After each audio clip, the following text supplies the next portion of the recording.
Hello everyone, welcome to sir ji academy online classes.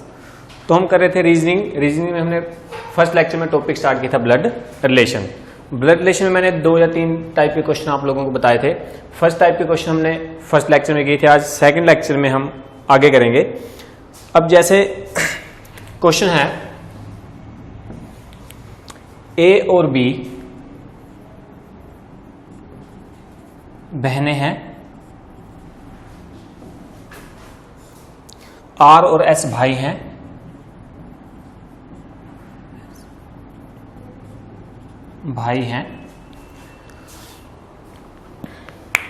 ए की बेटी are की बहन है, ए की बेटी आर की बहन है,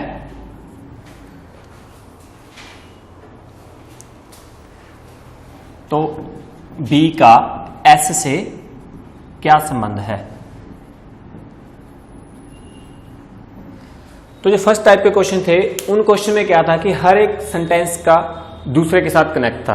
ठीक है, अब यहां पर क्या है, जैसे फर्स्ट लाइन है ए और बी बहनें हैं, दोनों के जेंडर क्या है, कंफर्म है। ए का जेंडर भी कंफर्म है और बी का जेंडर भी कंफर्म है, तो दोनों को क्या लगाएंगे। फर्स्ट लेक्चर में हमने किया था कि जो फीमेल जेंडर होता है उसको क्या लगाते हैं, सर्कल, मेल को क्या लगाएंगे, बॉक्स। तो ए और बी बहनें हैं, ए और बी दोनों को सर्कल, आमने सामने और बीच में सिंगल बॉन्ड। अब नेक्स्ट लाइन जो है आर और एस भाई हैं, जो पहले क्वेश्चन किए थे उनका इसके साथ रिलेशन बन रहा था, लेकिन आर और एस भाई हैं, दोनों का जेंडर कंफर्म है, आर और एस दोनों क्या हैं, मेल।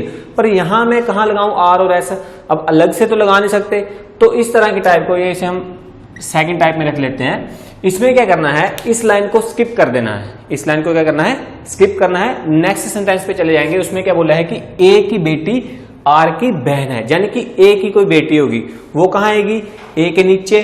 जनरेशन की बात हो रही है तो ए की बेटी है, फीमेल है, उसको क्या लगाएंगे, सर्कल लगाएंगे। अब वो बहन किसकी है, आर की, यानी कि इसके आगे कौन आएगा, आर।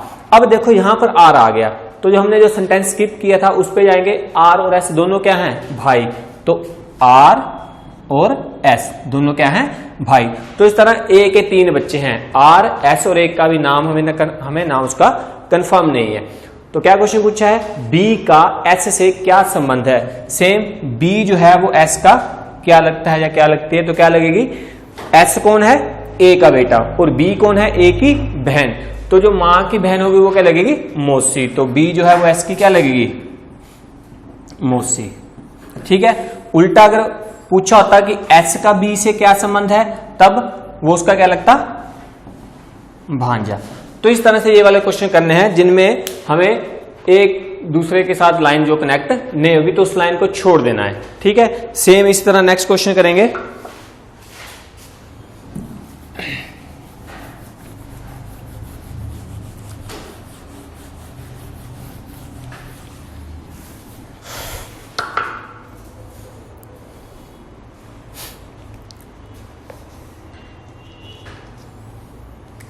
जैसे नेक्स्ट क्वेश्चन है,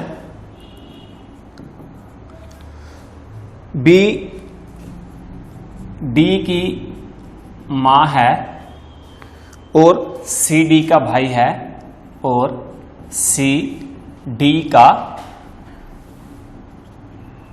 भाई है, एच ई की बेटी है, एच ई की बेटी है। ठीक है, जबकि डी ई की पत्नी है,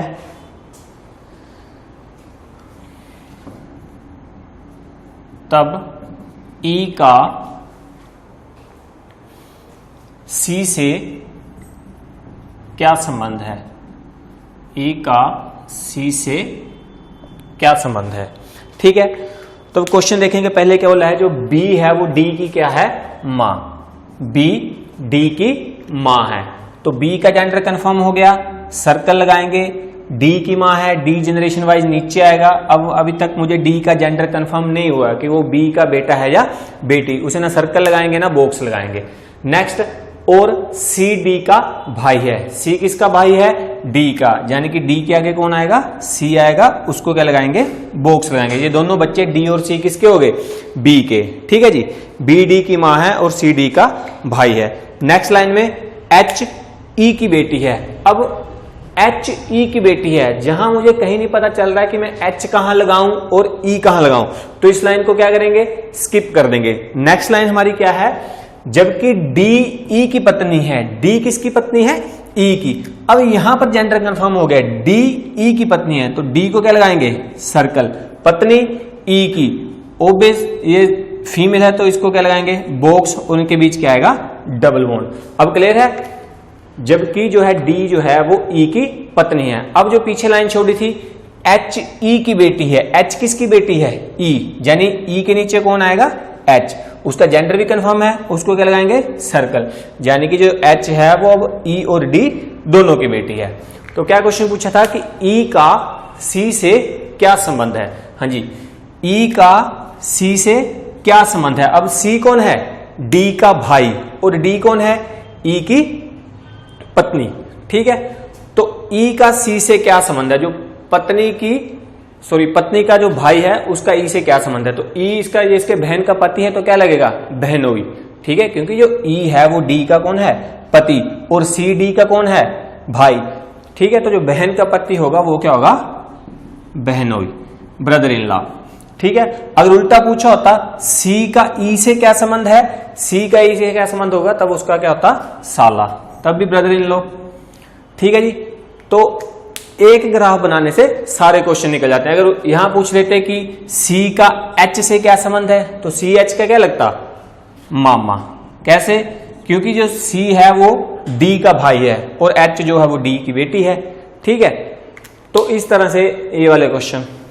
तो नेक्स्ट क्वेश्चन एक और करेंगे।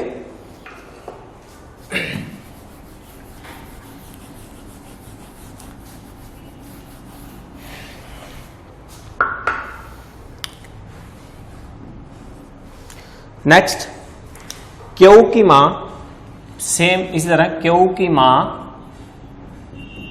पी की बहन है। क्यू की मां पी की बहन है और एम की पुत्री है। ठीक है जी, एस पी की पुत्री है, एस पी की पुत्री है और टी की बहन है, और टी की बहन है। तो बताइए एम का टी से क्या संबंध है? एम का टी से क्या संबंध है, यानी कि जो एम हो वो टी का क्या लगता है या लगती है। तो पहली लाइन, क्यू की मां पी की बहन है, यानी कि जो क्यू की मां है वो किसकी बहन है? पी की। अब मुझे यहां पर क्यू की जो मदर है, मां है, उसका मुझे नाम नहीं दिया, तो सिंपल क्यू, उसकी मां, जनरेशन कहां आएगा? ऊपर। अब मां जेंडर कंफर्म है, फीमेल है, तो उसको क्या लगाएंगे? सर्कल। क्यू की मां किसकी बहन है? पी की बहन है। पी का भी अभी तक जेंडर कंफर्म नहीं है, ना उसको बॉक्स लगाएंगे ना उसको सर्कल लगाएंगे। और एम की पुत्री है।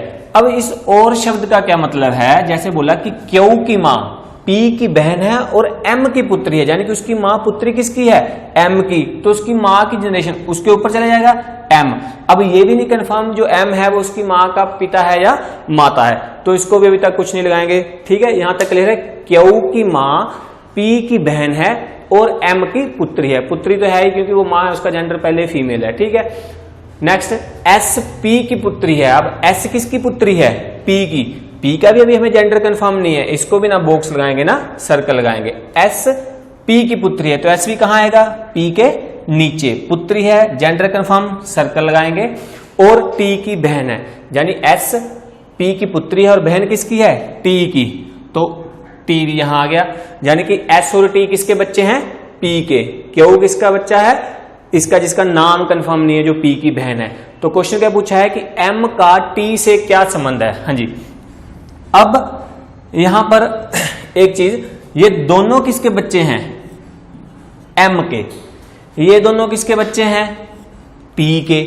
अब P का हमें जेंडर नहीं कंफर्म, तो M का T से क्या संबंध है? मान लो एक ऑप्शन में आपको दिया है दादा दादी, ठीक है, एक ऑप्शन में आपको दिया है नाना नानी, ठीक है, एक ऑप्शन में दोनों दिए हैं दादा दादी या नाना नानी, ठीक है, दादा या दादी, नाना या, ठीक है।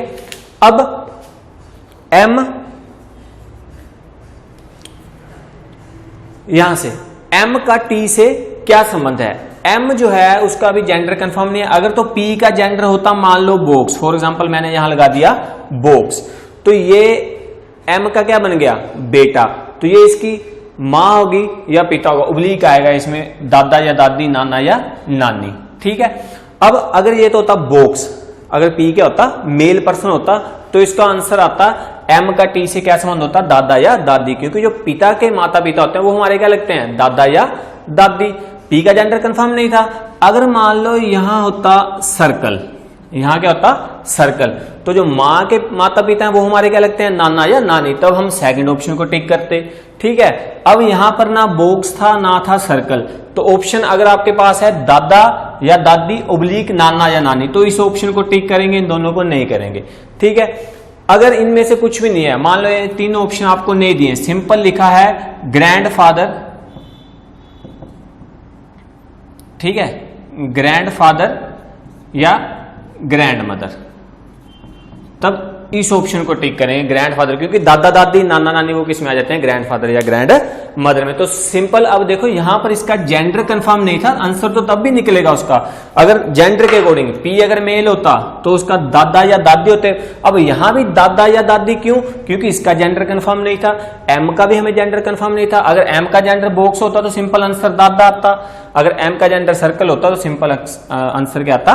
दादी। तो इस तरह से जिसका जेंडर कंफर्म नहीं है आंसर उसका भी आएगा, लेकिन ओब्लिक में आएगा, दादा या दादी। दादा भी हो सकता है, दादी भी हो सकती है, नाना या नानी, ठीक है जी। तो इसी तरह नेक्स्ट क्वेश्चन एक और,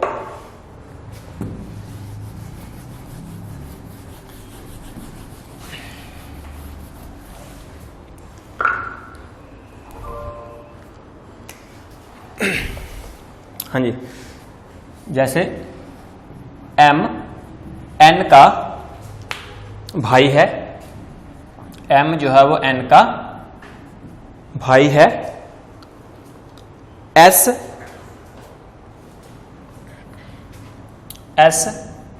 D की माता है, S जो है वो D की माता है,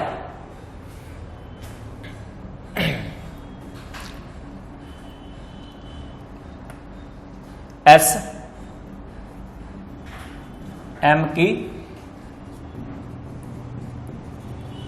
पुत्री है, ठीक है।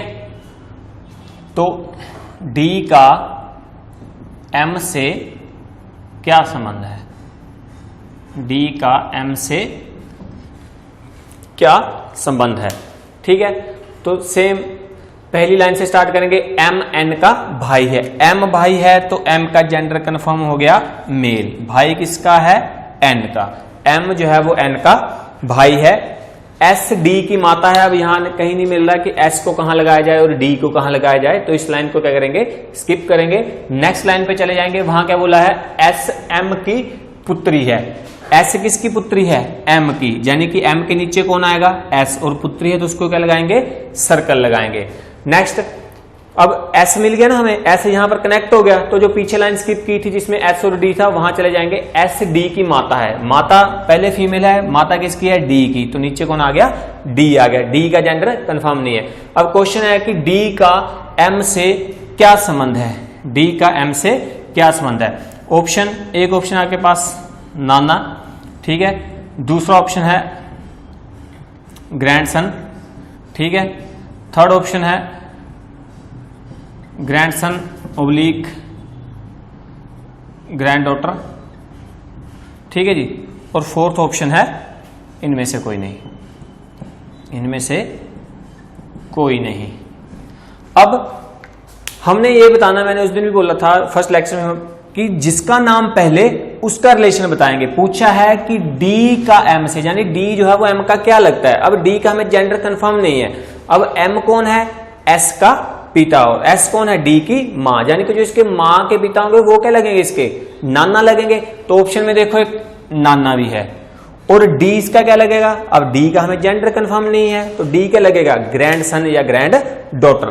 तो ऑप्शन में ग्रैंड सन और ग्रैंड डॉटर भी है। तो इन दोनों में कंफ्यूजन रहेगी कि आप इसको टिक करेंगे तो किसको टिक करेंगे। कई बार गलती से जल्दबाजी में हम ऑपोजिट ऑप्शन को टिक कर देते हैं, क्योंकि ऑप्शन में दोनों रहेंगे। तो जिसका नाम पहले उसका रिलेशन बताना है। तो डी एम का क्या लगेगा, ग्रैंड सन या ग्रैंड डॉटर। जेंडर कंफर्म नहीं है, जेंडर कंफर्म होता, मान लो यहां बॉक्स लगा होता तो बी ऑप्शन होता, ग्रैंड सन होता। ठीक है जी। तो नेक्स्ट क्वेश्चन इसी तरह से सारे क्वेश्चन, अब जो टाइप 2 के क्वेश्चन थे जिनमें एक लाइन मिसिंग है, ठीक है, तो उस लाइन को छोड़ देना है जब तक उसका रिलेशन हमें ग्राफ में नहीं मिलता है। इसी तरह नेक्स्ट क्वेश्चन और करेंगे।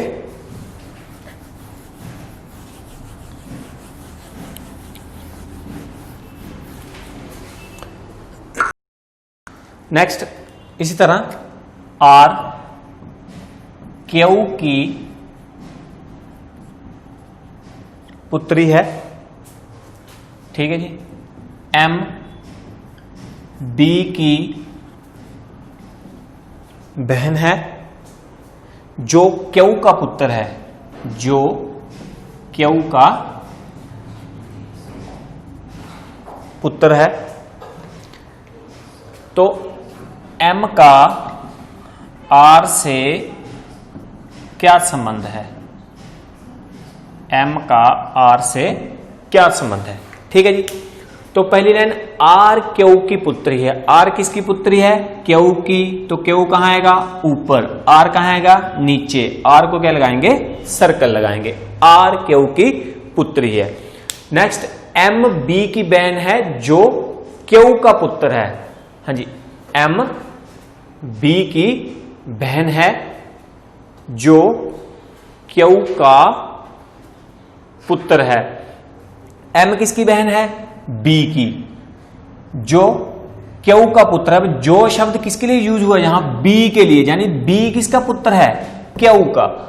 और शब्द अगर यहां पर और शब्द यूज होता, जैसे लास्ट पिछले क्वेश्चन में हमने किया, अगर और शब्द यूज हो तो वो पहले एम के लिए होता। अगर जो शब्द लगा है तो वो किसके लिए है, बी के लिए। एम जो है वो बी की बहन है, जो क्यू का पुत्र है। तो क्यू का पुत्र कौन है, बी। तो यहां से क्यू की पुत्री है, उसके आगे क्यू का पुत्र कौन आ गया, बी। अब पीछे वाली लाइन एम किसकी बहन है, बी की। एम किसकी बहन है, बी की। जिसका मतलब ये तीनों बच्चे आर बी एम किसके हो गए, क्यू के। ठीक है। तो नेक्स्ट इसमें एक लाइन मिसिंग है, तो सॉरी, एम का आर से, हाँ, एम का आर से क्या संबंध है। तो जो एम है वो आर की क्या लगेगी। अब आपस में ये तीनों क्या है, भाई बहन। तो एम का आर से क्या संबंध है, बहन है। ठीक है। अगर पूछा जाए क्यू का बी से क्या संबंध है, तो क्यू का बी से क्या संबंध है, क्योंकि क्यू का जेंडर कंफर्म नहीं है, तो क्या होगा, माता या पिता। ठीक है जी। इस तरह से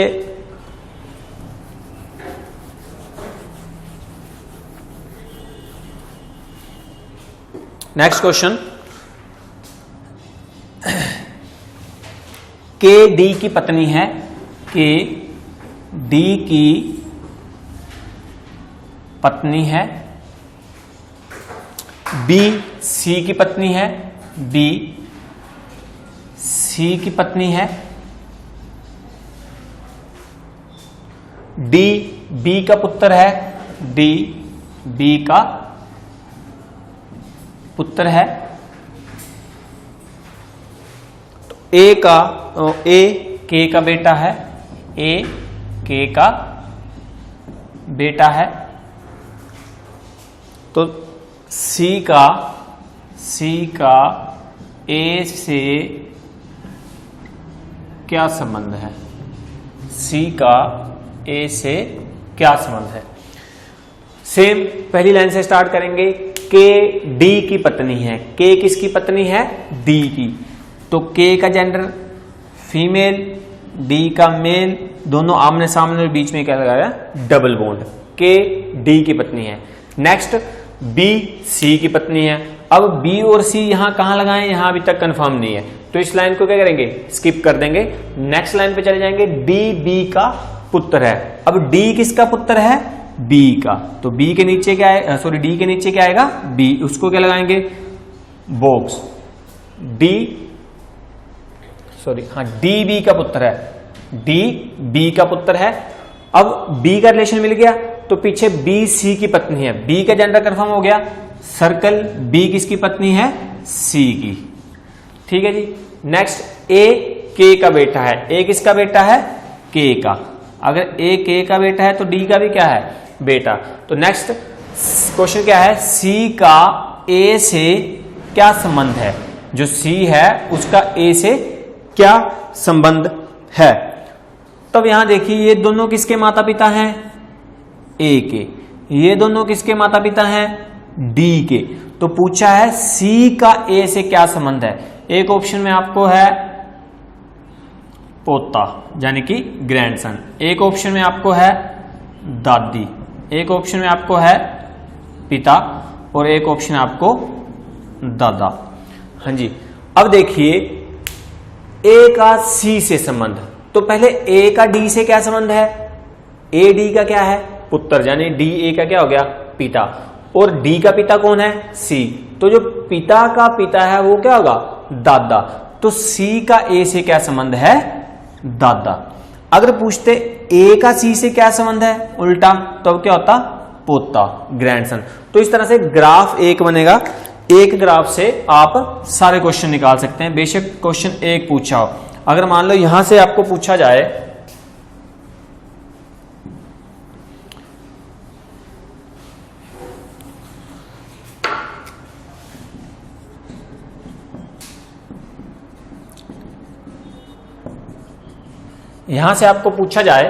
कि के का सी से क्या संबंध है, जो के है वो उसका सी के साथ क्या रिलेशन है, तो के का सी के साथ क्या रिलेशन होगा, के कौन है, डी की पत्नी, डी कौन है, सी का बेटा, जो बेटे की पत्नी होगी वो क्या होगी, डॉटर इन लॉ, तो के सी की क्या लगेगी, बहू, सी के का क्या लगेगा, फादर इन लॉ यानी कि ससुर, ठीक है। सेम क्वेश्चन यहां पूछा जाए कि बी का ए से क्या संबंध है, तो बी ए के क्या लगेगी, दादी।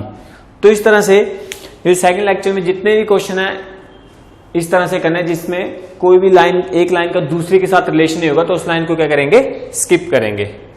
Thank you very much.